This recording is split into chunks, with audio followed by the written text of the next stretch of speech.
Hello my lovelies, my name is Stephanie, but you can call me Steph or Stephanie Lynette or whatever you want to really, as long as it's not transphobic. But welcome back to my lovely channel. In today's video, I'm going to be talking about a topic that's kind of, I guess, difficult for me to talk about, so I'm going to try not to cry or like break down or anything like that. But I wanted to talk about fertility and children and kind of that journey that I've kind of been on and all of those things. So that is the topic of today's video. It is something I covered in the past when I used to be on YouTube before, but it's something I have yet to cover on this channel because it's quite an emotional thing for me to talk about. But yeah, so that is today's video. Okay, so I suppose the kind of best place to start in terms of talking about fertility in children is the idea of, do you want children? And in my life, I really want children. I've always resonated with the idea of having children. I've always been a very maternal kind of person.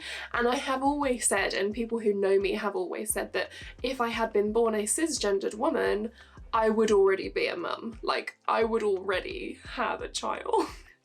So I definitely do want children, but when I was kind of younger, it was really difficult for me because transitioning so young, I elected to go through hormone replacement therapy before I went through puberty. You know, they had to expose me to my natural testosterone for me to block my natural testosterone. So I never developed in that kind of sense of going through puberty, so I never produced sperm, you know, kind of your DNA that passes on in order to make a child and things like that. So I had to make the decision at a very young age to not have children and forego being able to have biological children in order to further my kind of transition.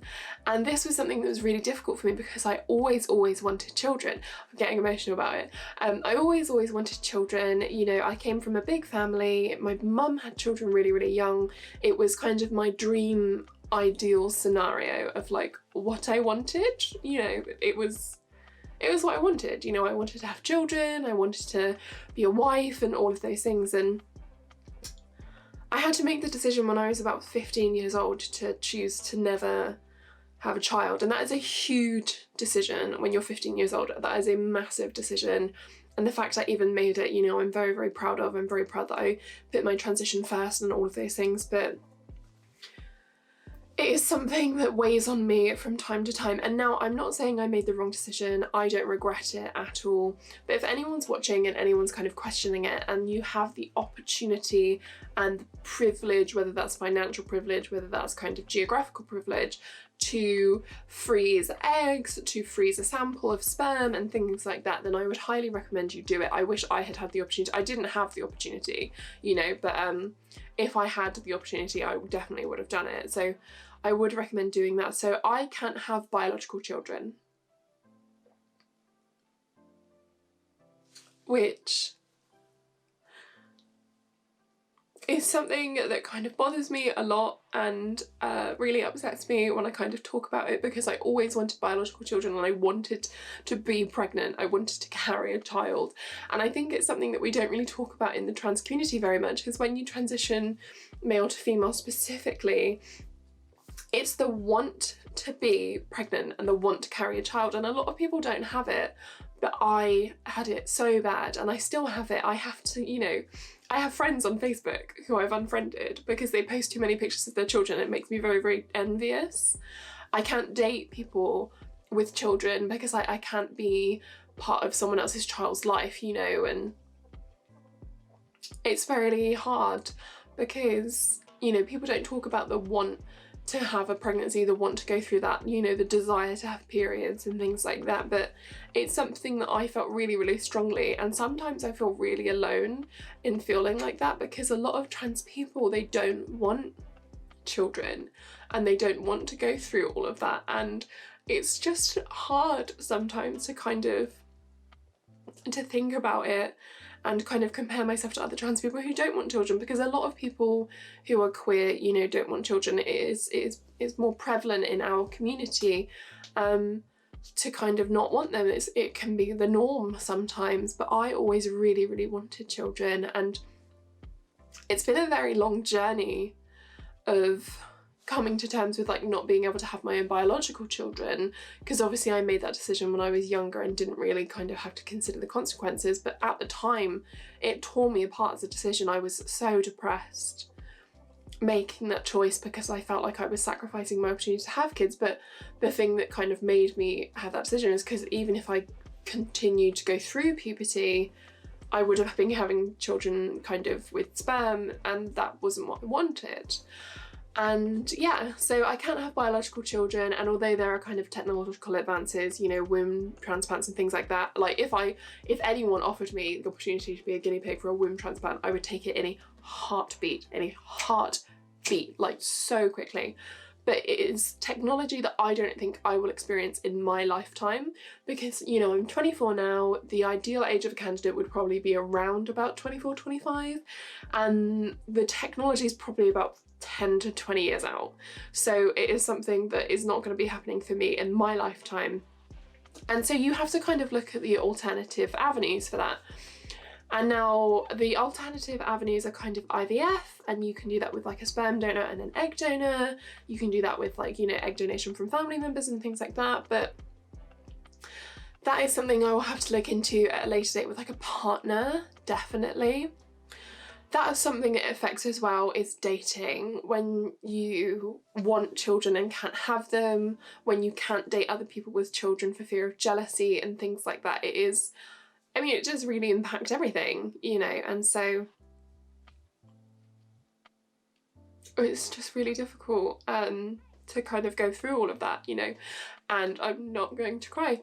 And just experiencing that, and, you know, having to kind of brief anyone you date that, like, if we have a history, this is kind of what I want to do and things like that. So I've come to terms with the idea of the fact that I will eventually adopt or kind of foster children. I probably won't adopt or foster children. I probably wouldn't adopt until I'm like very early 40s, late 30s, and I probably wouldn't foster until I'm about 40 or like mid 40s.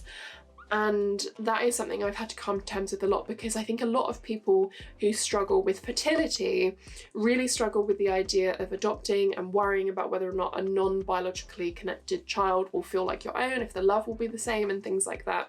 I don't think I would go down the IVF route, because it's just, you know, I wouldn't feel comfortable bringing a baby into the world that wasn't mine when there's so many others who are kind of, you know, if it was my own child and I could be pregnant, then that would be a bit different, but it just seems very expensive and very unnecessary for it to not still be biologically connected to me. Like, I'd rather adopt a child from, you know, a background that really needs it. Do you know what I mean? So for me, it's very much kind of come to terms with the fact that I would like to adopt children eventually, and kind of the ramifications that that comes with in life. And there are pros and cons to it, and in my mind, you know, it would work out really well because I'd have to be kind of financially sorted before I could do it, and all of those things, all of those really, really important things. So that is something that, like, I would be considering in the future. And, you know, if I'm still doing YouTube by then, which I doubt, but, you know, 16 years down the line, if I'm still doing YouTube, I will obviously kind of take you lovelies on that journey with me. But yeah, it's such an interesting one, talking about fertility in children and the nuances around the fact that in the trans community, I don't think we really talk about it very much, like the want for having children. And there are people who transition kind of after having children, and I suppose I'm really envious of that as well, and very envious of trans people who can kind of still carry children, so trans men who still carry children within their kind of, you know, womb, uterus, all of those things. So very jealous of all of that. But for me, I have definitely come to terms more with the fact that I can't have biological children. It is a very difficult decision, and if you're kind of a trans teenager watching this, then I would say, you know, really consider it. But I would always put your transition first before anything else. You know, make sure that you're okay, make sure your mental health is taken care of and things like that. And, you know, there are other avenues that you can go through that will provide that for you, but it will take you a long time to come to terms with it, just like it took me a really long time to come to terms with it as well. So that's it, guys, for this almost very emotional video. There's not really much else to touch on in this video. I'm sure one day I will be a fabulous mum, probably a fabulous aunt as well, but that day's kind of off in the future, which is good. But yeah,